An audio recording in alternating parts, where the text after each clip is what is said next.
Shalom, placer acompañarlos aquí para grabar una clase sobre Hayé Sará.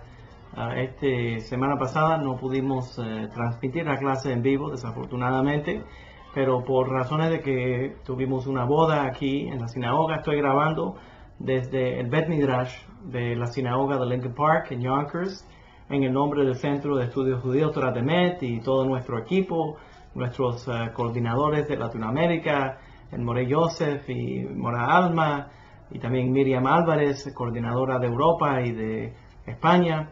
En nombre de todos nosotros que trabajamos juntos, Edu Santos que trabaja con nosotros, el equipo técnico, todos nosotros, gracias por sintonizar con nosotros aquí. Como digo, grabando verdaderamente este shiur sobre Parashat Hayé Sará, como hacemos todas las semanas. Tuvimos la semana pasada la boda y por esa razón no pudimos transmitir en vivo. A continuación vamos a hablar sobre algunas de las ideas sobre Parashat Hayé Sará, la vida de Sará y el momento de la muerte de Sará. Ahora mismo no sé si se está grabando, pero hay sonidos de los jóvenes que se reúnen aquí en la sinagoga. Entonces son sonidos de gritería alegre, gracias a Dios. La Parashat Hayé Sará se llama Hayé Sará, que quiere decir las vidas de Sará, pero verdaderamente habla del momento que ella falleció, el entierro de Sará y todas las cosas que se van ocurriendo en el desarrollo de las vidas de los patriarcas y de las matriarcas de Israel. Quiero comentar antes de comenzar en algunos de los detalles sobre la Parashá, que enseguida que hablamos de lo que es la vida, y hablamos en hebreo de Hayim, y en este caso Hayé Sará, lo primero que notamos es que hay ciertas palabras que en los idiomas occidentales son palabras que se presentan en lo singular, pero en hebreo se presentan en lo plural. Enseguida nos impacta la idea de que estamos hablando no de la vida de Sará, sino de las vidas de Sará. Y nuestros sabios comentan aquí, Hazal, Jamenos y Juanán Ibrahá, nuestros sabios de bendita memoria, comentan aquí la idea de que uno no vive una sola vida, sino verdaderamente uno vive muchas vidas. Y la forma correcta de vivir su vida es tener un tema que llena la vida de uno, pero en muchas diferentes formas. Una persona puede tener un proyecto que es el proyecto de su vida y desarrollar ese proyecto de su vida en muchas diferentes formas. ¿Ya? Entonces, eso forma las vidas de Sará. También sabemos que todos nosotros hemos vivido múltiples vidas. Esas vidas, en la vida que estamos viviendo, no estoy hablando de las ideas de reencarnación ni nada de ese tema, que es otro tema. Pero hablando de la vida que nosotros conocemos, sabemos que hemos vivido muchas diferentes vidas, que así sean para siempre, para el bien. La Parashá nos dice que Sará, nuestra madre, vivió 100 años, 20 años y 7 años. En vez de decir que vivió 127 años, dice que vivió 100 años, 20 años y 7 años. De ahí muchos comentaristas hablan del tema de la vida bendecida que vivió Sará, que el tema de su vida siguió igual de cuando era 7 años a cuando era 20 años y a cuando tenía 100 años. Siempre fue fiel a su personalidad, siempre fue fiel a mantenerse en una forma correcta, en una forma pura, todos los días de su vida. Quiero añadir una cosa aquí. Eso muchas veces las personas viven deseando poder ser joven de nuevo. O los jóvenes se pasan la vida pensando qué yo puedo hacer para ser más viejo, para parecer más maduro. ¿ya? Y los maduros quieren ser más jóvenes. Pero lo que la parashá nos está diciendo es que la alegría de la vida de Sara es que cuando tenía 7 años, tenía 7 años. Y cuando tenía 20 años, tenía 20 años. Y cuando tuvo 100 años, tuvo 100 años. En otra palabra, vivió cada día su vida. No lo vivió en el pasado y no lo vivió tampoco en el futuro. Hayé Sara es el camino de la pureza, de la vida de nuestra matriarca, que es un símbolo para todo Israel de cómo vivir cada día. Y eso es vivir en las etapas que uno está viviendo, vivirlas completamente. Dice la parashá que cuando murió Sara, que Abraham vino a Hebrón, ella murió en Kiryat Arba, en el lugar, la ciudad de los 4 grandes gigantes, en la sección de Hebrón. Él vino para elogiarla y para llorarla. Veliv Kotá, y el kaf de ese Veliv Kotá, que quiere decir llorar, es más pequeño. La letra, cuando se escribe en la Torá, se escribe en miniatura, y de ahí muchos comentaristas hablan por qué esa letra en el medio de una palabra se escribe más pequeña que el resto de la palabra. Nos dicen, algunas opiniones dicen que es para simbolizar que se veía por afuera que todavía estaba íntegro, que por adentro se sentía de menos. ¿Por qué? Porque había perdido a su esposa. Ahora, interesante que Abraham Avinu viene a hablar de ella, elogiarla y a llorar por ella. Y los ajamim dicen, bueno, no debería ser la otra forma, debería ser que llora por ella, por la pérdida de ella, y entonces habla de ella. Pero el Kli Yakar dice que este kaf, que es pequeño, Veliv Kotá, es para aclarar que la elogió más, que la elogió y lloró por ella más tiempo que la elogió. Entonces habló de ella y pasó tanto tiempo llorando por la pérdida de su amada esposa. Interesante.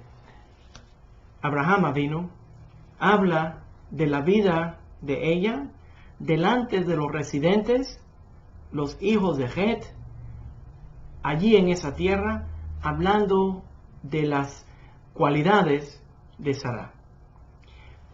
Muy importante notar que en el desarrollo del pueblo judío se formó aquí no solamente que la pareja que Abraham Avinu estaba viviendo como pareja con Sara, sino que Sara era una parte integral del ministerio, del trabajo que Abraham Avinu estaba haciendo. ¿Cómo lo sabemos? Sabemos que cuando Abraham recibe el llamado de Dios en la Parashat Lech Lecha, que salga de la tierra de sus padres, nos dice la Torá que Abraham y Sara salieron de esa tierra junto con las almas, a su Nefesh Beharán, con las almas que habían creado en Harán. No dice que Abraham salió solamente con las almas que ellos habían levantado en Harán, pero que Abraham y Sara, de ahí nosotros sabemos que Sara era una parte muy importante de la labor que hacía Abraham, llamándole, educando y levantando a las almas para encaminarlos no solamente en el camino del monoteísmo. Es muy importante entender que habían otros grandes líderes, grandes maestros de religión que ya enseñaban el monoteísmo. Pero el monoteísmo de Abraham es el monoteísmo de no solamente que hay un solo Dios, pero que ese Dios tiene una ética y una moral y que Él desea, Él mantiene esa ética y moral, justo se la aplica a Él mismo, Él se rige por las leyes que Él tiene y espera que sus hijos, todos los seres humanos que Él ha creado, también ejercen esa ley. Entonces, Sará se vuelve una parte clave de ese trabajo de misión de educar y levantar a todas las almas que ellos tocaban. Sará, entonces, en el momento de la muerte de ella, Abraham hace un Kiddush Hashem, santificación del nombre divino. ¿Qué es lo que hace? Que va a comprar un lugar para enterrar a su esposa en el lugar mejor que puede enterrarla y va a usar esos momentos para seguir en su misión. Quiere decir que tomó los momentos de la muerte de Sará para hablar de sus buenos éxitos, de sus buenos modales, para inspirar al resto de las personas que sientan dolor por la pérdida de ella y motivarlos a vivir de acuerdo con ella, a vivir de acuerdo con los valores que ella tenía.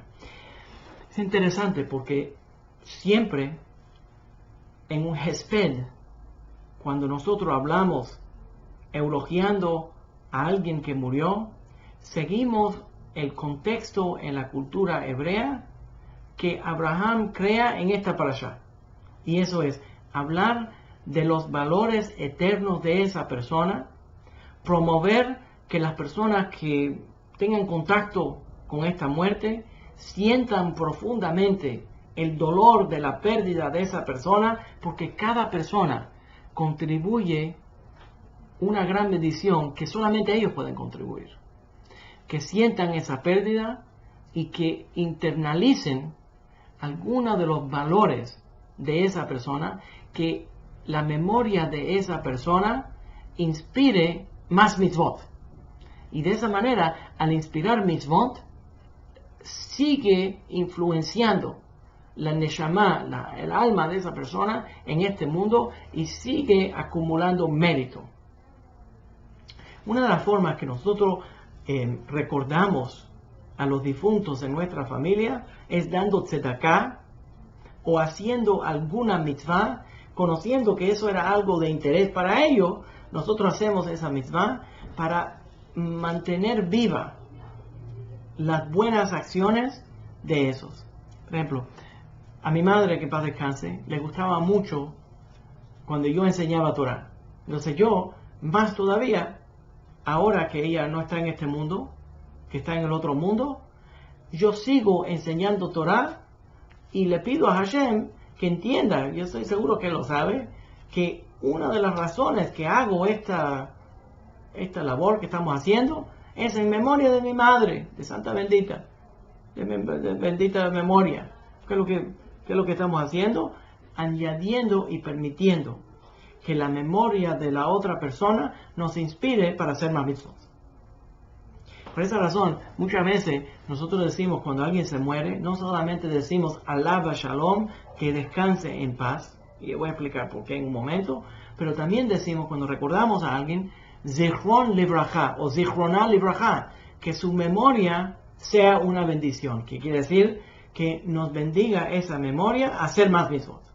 A veces decimos, cuando mencionamos a alguien después de muerto, decimos que en paz descanse, porque la gente que practicaba brujería a veces trataba de canalizar o recibir el espíritu de alguien que estaba en la tumba, y lo hacían por medio de gritar su nombre, llamarlo, hasta que esa persona en su espíritu le creaba un disturbio en el otro mundo y podían canalizarlo. Por ejemplo, la bruja de Endor, cuando en la Torá, cuando llamó el espíritu de Samuel, ¿ya?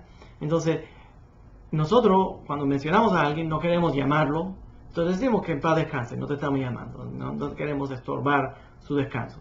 Pero más poderoso todavía es la idea de Zichroná Libraja, que su memoria sea una bendición para todos nosotros. Entonces, Abraham, al hablar, elogiarla en el momento de su muerte, quería asegurarse, su idea era asegurarse, no darle poder, alguna memoria a Sará simplemente para darle importancia, sino que esa importancia cause que las personas que habían tenido contacto con ellos hagan teshuvá, se acerquen a Dios y vivan una vida correcta, al igual que Sará vivió su vida. Pero interesante también que en ese tiempo los hombres no le daban tanto valor a las mujeres. Entonces, cuando viene Abraham a comprar una tumba tan elaborada para Sará y hablarle públicamente y expresar su llanto, su pérdida, que él estaba desbaratado, que estaba afectado, era muy fuera de lo común.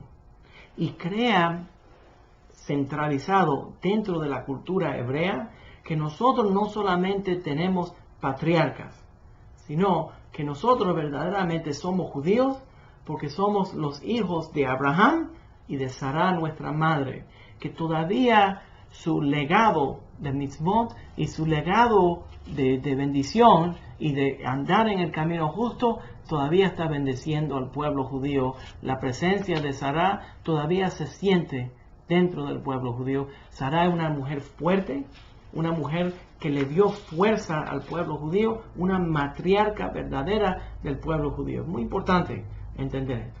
Cuando Abraham llega a los Hitim y le pide comprar esta tierra, sabiendo muy bien que en la caverna de Macpelá, a donde enterró a Sará, está allí Adán y Javá, el primer hombre y la primera mujer.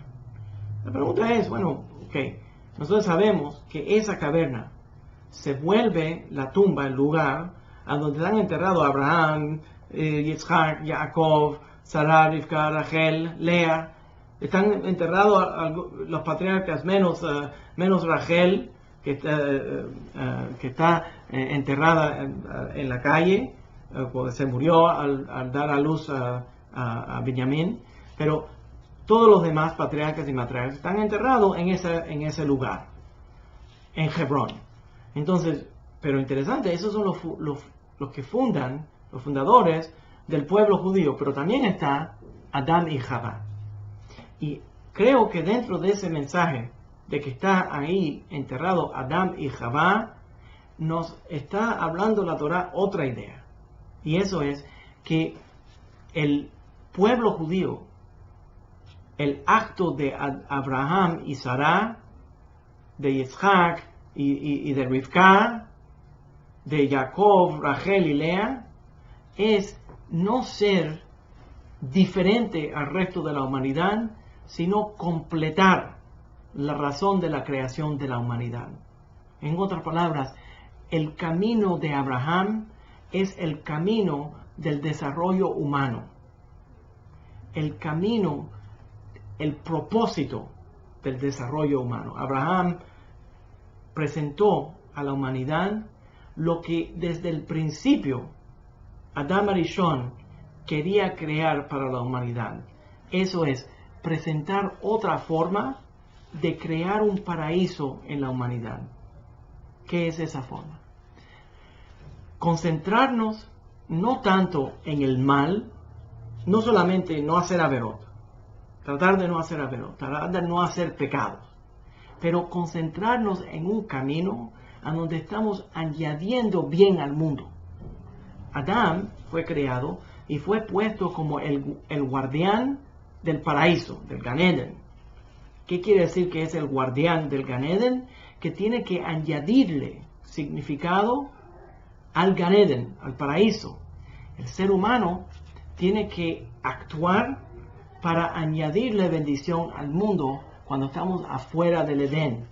Ahora que fuimos expulsados por el pecado de Adán y de Javá, ahora estamos viviendo afuera del Edén, y el proyecto de nuestros patriarcas y matriarcas es presentarnos un estilo de vida para de esa forma transformar al mundo para que se vuelva un paraíso.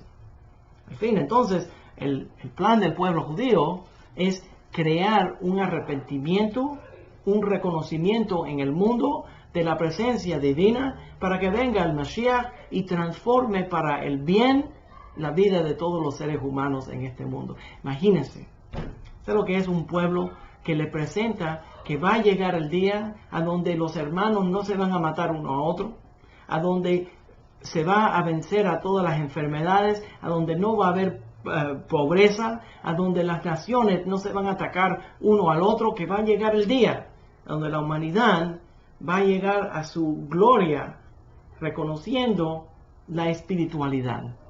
Entonces, el fundador de la humanidad está enterrado junto con Abraham y con Sará y con todos los patriarcas y matriarcas del pueblo judío. El pueblo judío tenemos 7 patriarcas y matriarcas. 3 patriarcas, 4 matriarcas. Juntos forman la palabra Sheva, que es el número 7, que es el número de la bendición de bondadez.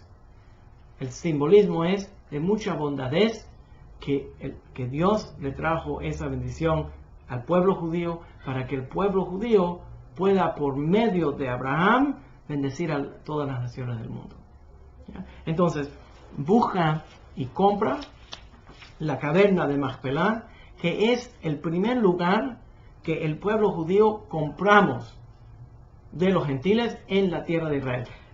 Delante de todo el mundo, crea ahí el entierro para ella. Y cuando viene le dice a los hijos de Het, le dice: yo soy un residente inmigrante en esta tierra y deseo comprar esta tierra para enterrar a mi esposa. La palabra entonces, la pregunta de los jajamim es: ¿cuál es? ¿O es un residente? ¿O es un inmigrante? ¿O es un extranjero? ¿O es un residente? No puede ser los dos. Si es un extranjero y ya se volvió residente, entonces residente. Pero si era un residente, no puede ser un extranjero. Entonces, ¿qué palabra clave tenemos aquí? Y es interesante porque esas palabras describen mucho la experiencia del pueblo judío y la experiencia de las personas que, al igual a Abraham vino, van a acercarse a la presencia divina por medio de la Torah. Déjame compartir algunas de las experiencias que yo he tenido como maestro, y yo creo que esta perspectiva es un poco diferente a algunas de las perspectivas que algunos colegas en el rabinato no han tenido tanta experiencia con las cientos de personas que gracias a Dios yo he podido ayudar, cientos de miles de personas que gracias a Dios yo he podido ayudar a convertirse al judaísmo. Pero interesante que un gran número de los talmidim míos comparten conmigo que se sintieron desde joven, desde que eran niños, se sintieron que pertenecían a su cultura, pero no pertenecían a la cultura. Había algo que no estaba perfecto. Ellos no se sentían 100% parte de esa cultura.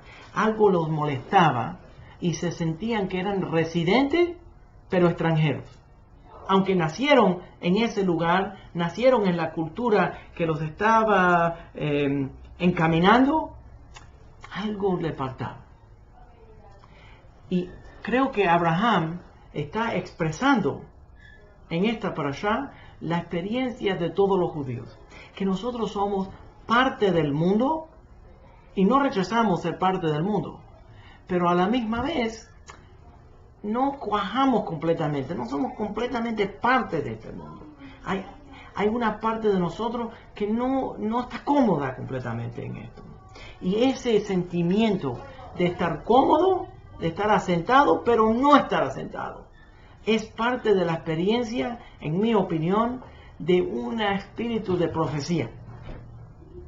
Le voy a contar, una vez, cuando más sentí esta experiencia, lo pude captar, fue una experiencia, en esta sinagoga, había un programa a donde traían jóvenes de las escuelas secundarias, de high school, a visitar diferentes culturas y diferentes religiones, santuarios y religiones, y trajeron los niños de las escuelas públicas, una joven en un grupo de noveno grado, a donde tenían 15, 16 años los jóvenes.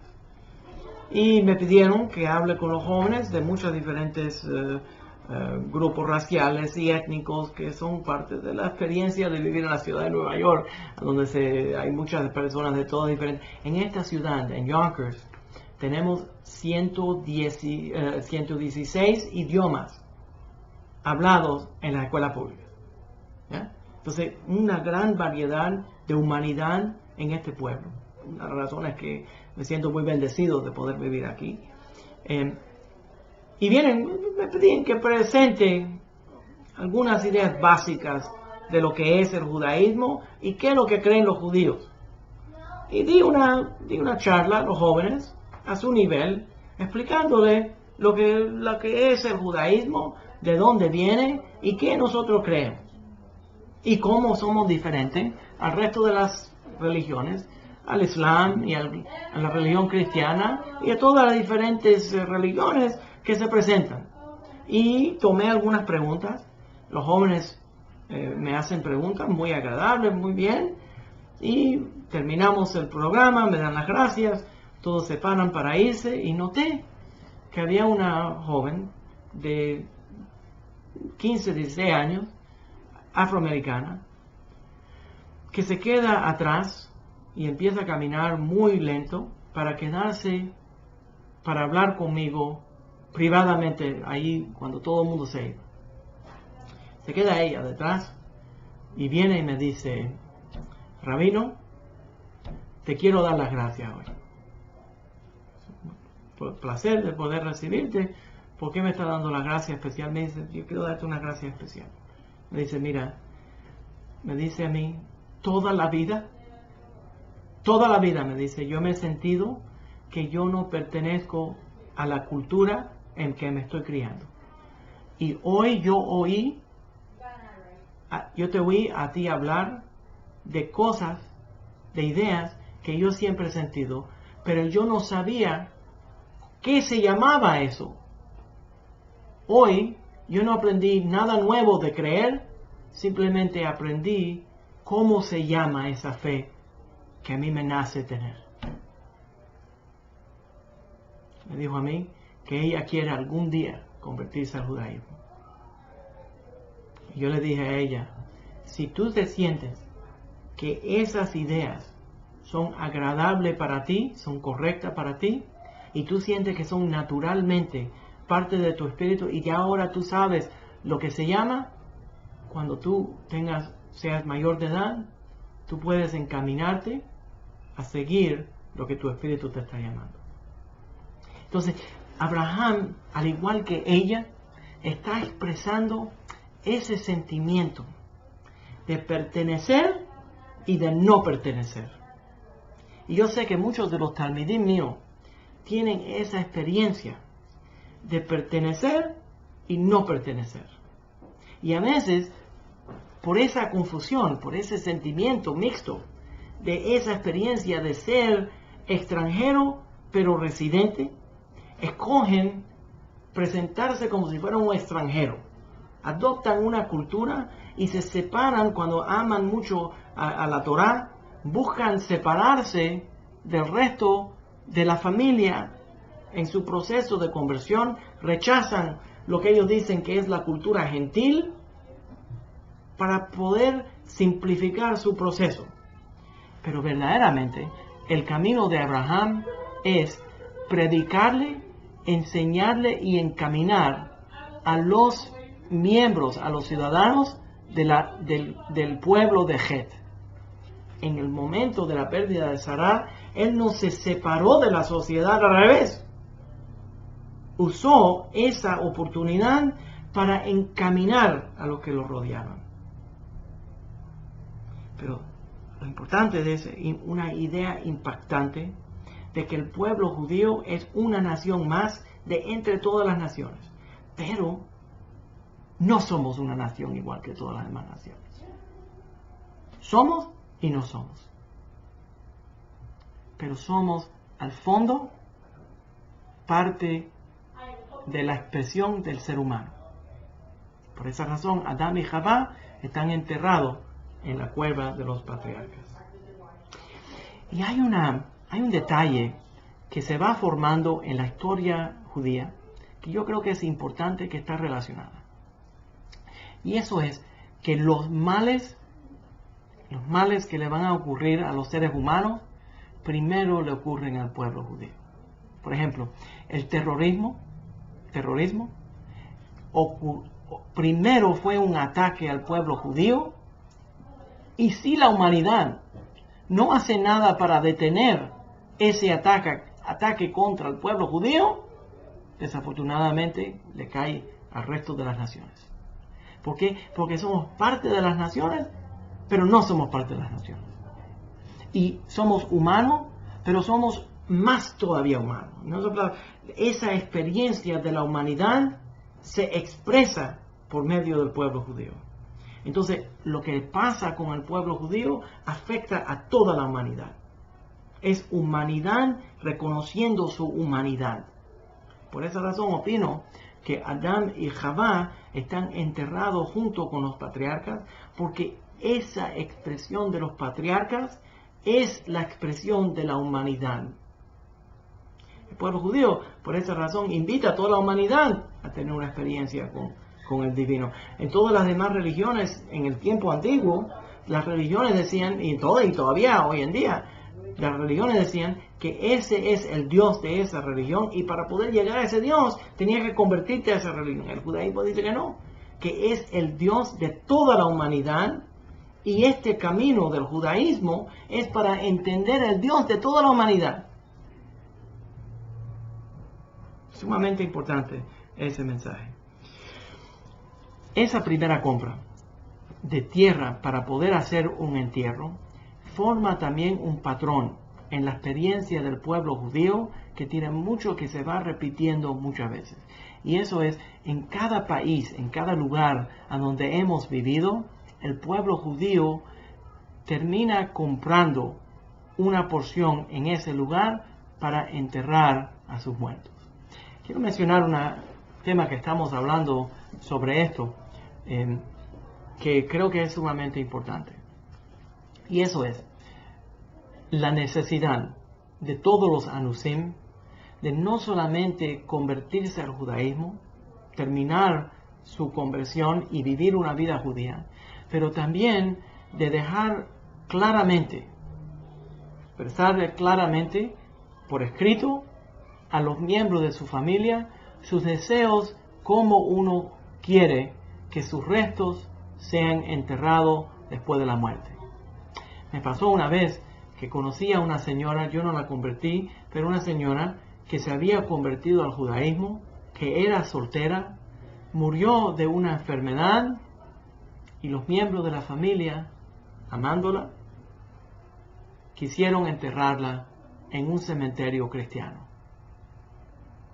Cuando hablaron conmigo, les expresé, mira, esta mujer se convirtió al judaísmo, deberían de enterrarla en un cementerio judío. Bueno, pues ella no había dejado ninguna instrucciones para sus finales días, para sus finales momentos, cómo quería ser enterrada, y la familia, por razones de amor, queriendo mantenerla junta con la familia, la enterraron en un cementerio cristiano. Qué terrible, lástima, que una persona venga después de tantos años trabajando, tratando de acercarse al judaísmo, que no pueda ser enterrado, que no deje instrucciones para ser enterrado en un cementerio judío. Yo creo que es sumamente importante poder hacer eso. Sabiendo que, viendo que al final de su vida quería encontrar una esposa para su hijo Yitzhak, le pide a Eliezer, Abraham, que vaya a buscar una esposa para su hijo. Le pide que jure poniendo su mano en la marca de la circuncisión, para jurar en una cosa sagrada. ¿Por qué? Porque ahí existe la idea de que no había nada más sagrado que una mitzvah adicional. El pacto, la marca del pacto entre Dios y Abraham. Eliezer hace ese juramento, anda con 10 camellos para visitar a la familia en Padam Aram, en Ur. Allí encuentra a Rivka al lado del pozo, se encuentra que Rivka sigue todas lo que él estaba buscando y termina dándole regalos. Ella lo lleva a la familia. Enseguida se da cuenta que esta es la familia relacionada a Abraham Avinu. Llegan a un acuerdo con Labán, con el padre de ella, de que ella va a retornar con él para ser la esposa de Isaac. Aprendemos ahí varios diferentes temas. Uno de esos temas importantes es que Labán no era una persona muy fina. Labán era una persona malvada, pero reconociendo que se estaba hablando de que Rivka se vaya con este hombre para casarse, le pregunta a Rivka si ella está dispuesta a irse para casarse con Isaac. De ahí nosotros tenemos una ley que viene directamente de la Torá, y está mencionada en la Gemara en Kiddushin, que uno no puede casar a una hija sin el permiso de ella, reconociendo el poder de la mujer de aceptar ese matrimonio o de rechazar ese matrimonio. Nos presenta en la cultura popular, en las películas y en las novelas, como si los padres judíos forzaban a las hijas a casarse con la persona que ellos escogían. Pero verdaderamente eso no es cierto, y la ley requiere que esa persona esté de acuerdo. Ahora, las familias trataban de hacer parejas para encaminar con quién nosotros queremos que esa persona se case. Por ejemplo, nosotros queremos que nuestros hijos se casen con la mejor persona que podemos conseguir, con la mejor persona de buenos modales. Entonces eso es creando un shidduch, creando una pareja. Pero no se puede formar, de acuerdo con la ley, que esa pareja sea forzada, que una mujer o que un joven se tenga que casar con la persona que esos padres dicen que se tienen que casar. Interesante también que la halajá dice que uno tiene que darle honor a sus padres, tiene que seguir lo que los padres le dicen, pero si los padres demandan que uno se case con alguien que uno no le gusta, no tiene que hacerlo. En ese caso, la ley de honor a los padres no aplica. Eso directamente está en el Shulchan Aruch. Nos dice entonces la Perashá que Eliezer se lleva a Rivka con él, llegan al campamento y se encuentran que Isaac está afuera orando en la tarde. De ahí sabemos que viene Minjá, que la oración de Minjá viene directamente de Isaac. Shacharit también viene de Abraham, porque Abraham se levantó temprano para hacer el servicio divino, y de ahí nosotros aprendemos la oración de Shacharit, que es la oración de la mañana. Esas son las oraciones fijas del pueblo judío hoy en día: Shacharit, Minjá y Arvit. Shacharit viene de Abraham porque se levantó temprano para servir a Hashem. Minjá lo aprendemos de esta parashá, a donde por la tarde Yitzhak estaba afuera orando, y vamos a ver luego en la Torá que Jacob entró en oración de noche con Akadosh Baruj Hu, con el Santo bendito sea, y eso crea las tres órdenes de oración: Shacharit, Minjá y Arvit. Eso forma la palabra Shema. Shacharit, Minjá, Arvit forma la palabra Shema, que es una de las oraciones centrales del judaísmo. Después de todo esto, Abraham se vuelve a casar con Keturah. Ahí Rashi dice que Keturah es Hagar, que retornó y que hizo Teshuvah. ¿Cómo le llama Keturah? Keturah es Ketoret, que es incienso, que se había hecho tanta Teshuvah que era como un incienso delante de Dios. Otros opinan que no.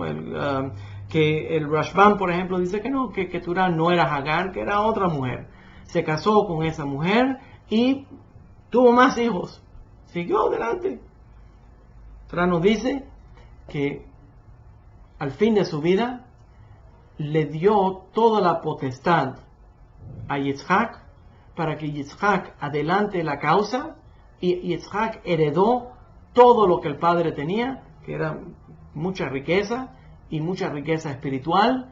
Recibió esa bendición del poder del Padre, y él fue el que mantuvo la línea de la misión de Abraham Avinu. Cuando habla de la muerte de Abraham, el idioma, la forma que se expresa la Torá dice que murió el patriarca Abraham y fue colectado para estar con su pueblo. De ahí nosotros aprendemos una de las ideas que es Zehut Avot, el mérito de los patriarcas. El mérito de los patriarcas y de las matriarcas. ¿Qué es? Que esas personas fundaron al pueblo judío con tanto mérito, formando un pacto tan estrecho con Dios y formando este pacto de los mitzvot, que el mérito de ellos sirve como un mérito para sus descendientes, y todo lo que se apegan al camino de él siguen recibiendo el mérito de las buenas acciones de los patriarcas y de las matriarcas. Por esa razón, cuando nosotros oramos también no solamente por el mérito de nosotros, pero también por el mérito de Zehut Avot. Eso no quiere decir, por cierto, que Abraham o Yitzhak o Sarah, Rachel, Lea, que ellos sean como un intermediario, Barminan, de que no podemos llegar al Padre sino por medio de... No. O que son algún tipo de tzaddik que van a intervenir y que nosotros tenemos más... No. Esto es que el mérito de ellos forma un pacto eterno y se va transfiriendo de generación en generación mientras uno ande en el camino de ellos. Si el pueblo judío rechaza, Parminan, el Hasbe Shalom, rechaza el camino de los patriarcas, entonces no recibimos ese Zehut Avot. Entonces el Zehut Avot se va recibiendo cuando nosotros andamos en sus caminos. Nos dice entonces que a la final de su muerte, Abraham despidió a los hijos de Keturah, les dio regalos y que se fueron para el este. Hay una tradición en la Kabbalah que dice que esos regalos que le dio a los hijos de Keturah que salieron para el este son los regalos de la meditación y de la filosofía oriental que se estableció en el oriente. Interesante. Porque son muy similares, y Abraham era muy adepto en el proceso de la meditación, y de esa manera, por meditación, tuvo profecía, y por profecía pudo profundizar su conexión con la divinidad. Nos habla entonces que cuando Abraham murió, ambos hijos, Yitzhak y Ismael, enterraron a su padre. ¿Qué es lo que nos dice? Que Yitzhak y Ismael hicieron teshuvá, los dos sirvieron como hijos de Abraham y los dos participaron en enterrar a su padre. Entonces nos presenta la Torá, al fin de esta parashá, nos presenta con la descendencia de Ismael, y entonces en la próxima parashá nos va a hablar de la descendencia de Yitzhak. La diferencia interesante en la presentación de Toledot de las generaciones de Ismael y las generaciones de Yitzhak. A veces la Torá no solamente nos habla directamente en palabras, pero nos habla por el tamaño de la letra o por una letra que falta, que normalmente podría estar ahí. Porque tenemos en la palabra, el sonido, la vocal O, se puede hacer o con un punto arriba de la letra, significado un punto arriba de la letra, o con un Vav que tiene un punto arriba de la letra. Eso forma el Holam, que es la vocal. Y a veces la vocal está ahí y a veces no está ahí. Cuando habla de las generaciones de Ismael, el Vav no está ahí. Cuando habla de las generaciones de Yitzhak, el Vav sí está ahí. Ese Vav es la letra de conexión. Déjame explicar. En hebreo, cuando nosotros queremos decir algo y algo, la forma que decimos el i es ve. Por ejemplo, decimos Immanuel ve Moshe. Immanuel y Moisés. El ve es el Vav, que es el Vav de conexión. Ismael no tenía una conexión de esa manera y está reflexionado en las letras de la palabra Toledot. Isaac sí tenía esa conexión profunda y está representada con la Vav en la palabra Toledot. Lo más importante que quiero mencionar sobre esta parashá es la idea de la vida de Sarah. Nosotros sabemos una idea muy profunda dentro del Talmud, y eso es que los vivos, que los tzadikim, las personas que son justas, que viven una vida correcta todos los días de su vida, están vivos hasta cuando están muertos, y los malos están muertos hasta cuando están vivos. ¿Qué quiere decir eso? Quiere decir que la memoria de una persona justa, que una persona que ha vivido en una forma correcta en su vida, siempre sirve como una bendición, una inspiración. Pero las personas muertas en vida son los malvados que producen completamente lo opuesto a la esperanza. La vida ofrece esperanza. La muerte es la sensación de esperanza. Pero una persona justa le vence también a la muerte. Constantemente sirve como una inspiración para hacer más y más bien. Por esa razón, cuando nosotros recordamos a los seres queridos que vinieron antes de nosotros y ya están en el otro mundo, decimos Zichronah Libraja, que sea ella para una memoria, que sea él para una memoria bendecida, que me inspire a ser mejor, que me inspire a hacer más bien. Interesante que hay una tradición hebrea que llama al cementerio el Bet HaChaim, la casa de los vivos, o la casa de la vida, a donde los vivos pueden ir a tomar inspiración que le dé la musa de vivir una vida correcta en memoria de esos, inspirado por la memoria de esos que vinieron antes de nosotros. Nosotros no vamos al cementerio a orarle a los muertos. Nosotros nada más le oramos a Dios. Pero si uno va al cementerio a tomar inspiración de la vida de nuestros antepasados, eso se llama Zechut Avot, eso es el mérito de nuestros antepasados, y eso le da más bendición a la vida. Nosotros, hablando de la vida de Sarah, sumamente importante entender que el pueblo judío es dinámico en muchos diferentes niveles, pero una de esas grandes bendiciones es que por primera vez en la historia de las religiones, de las filosofías, de los pueblos que se van formando en esa antigüedad, el patriarca toma algunos momentos al fin de la vida de su amada esposa a rendirle culto a las bendiciones que ella le trajo.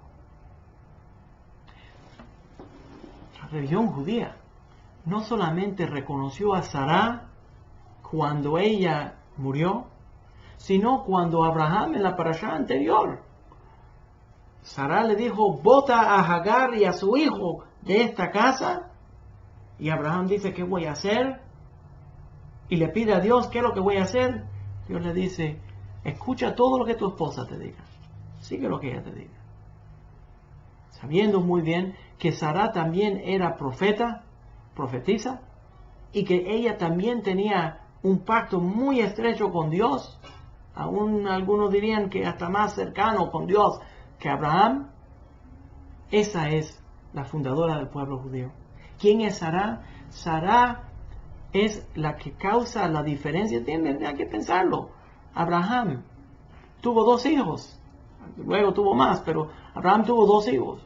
Los 2 son hijos de Abraham. Ismael, el fundador del pueblo árabe, y Isaac, el fundador del pueblo judío. ¿Cuál es la diferencia entonces entre los judíos y los árabes? Si somos hijos del mismo padre, la diferencia es que nosotros fuimos bendecidos que nuestra madre Sará formó una parte tan esencial de la dirección del pueblo judío. Sará con su bondadez, Sará con su fe en Dios, formó una identidad judía que hoy en día todavía se expresa. Qué interesante que cuando un niño nace de un padre que no es judío, pero de una madre que sí es judía, automáticamente es judío. ¿Por qué? Porque la identidad viene por la madre, porque la identidad de la bendición de Yitzhak vino por la madre que tuvo esa gran bendición de Sará, nuestra madre. ¡Viva la mujer judía! Quiero mencionar una cosa más, sumamente importante, de importancia a los anusim.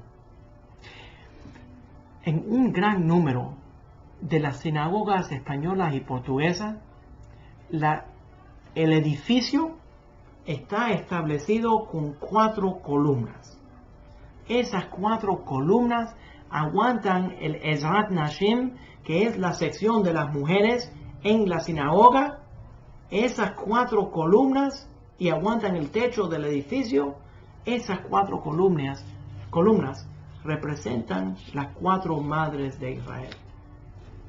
Porque los anusim, también nosotros vemos que cuando yo voy a visitar la tumba de mi amada madre, veo allí en el cementerio que en las secciones Ashkenazi se ven el nombre de la persona y dice hijo de, ponen el padre. Pero en la sección a donde está enterrada mi madre, que está descanse, su bendición, su memoria sea una bendición, está todos los nombres de las personas, hijos de, y ponen el nombre de la madre. ¿Por qué ponen el nombre de la madre? Porque para nosotros la madre es una fuente de gran bendición, basado en esta experiencia de Sará. Y especialmente, no es solamente que eso es parte de la cultura sefaradita, pero especialmente en la experiencia de los anusim. Déjame explicar por qué. Porque nuestras madres y nuestras abuelas, en muchos casos, fueron las que mantuvieron esa fe. Cuando nosotros pensamos en nuestra educación formal o religiosa o laica de cómo leer y escribir y cómo funcionar en el mundo, todo eso viene de afuera. Pero ¿quién viene a calmarnos cuando tenemos una pesadilla siendo un niño? ¿Quién nos enseña la orden, cómo sentirnos mejor? Esa es nuestra madre.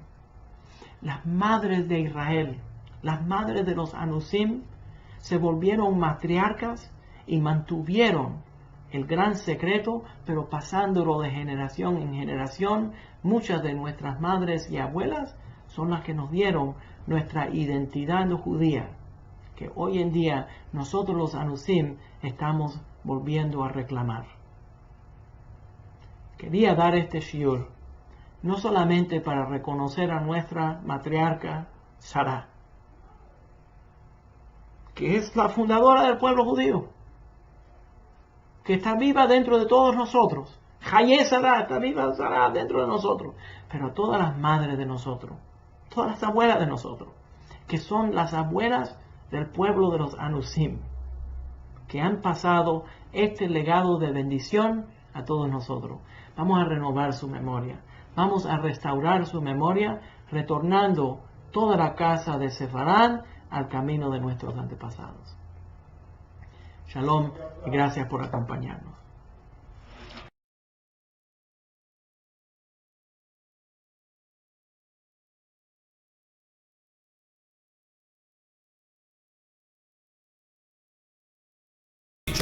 Luz de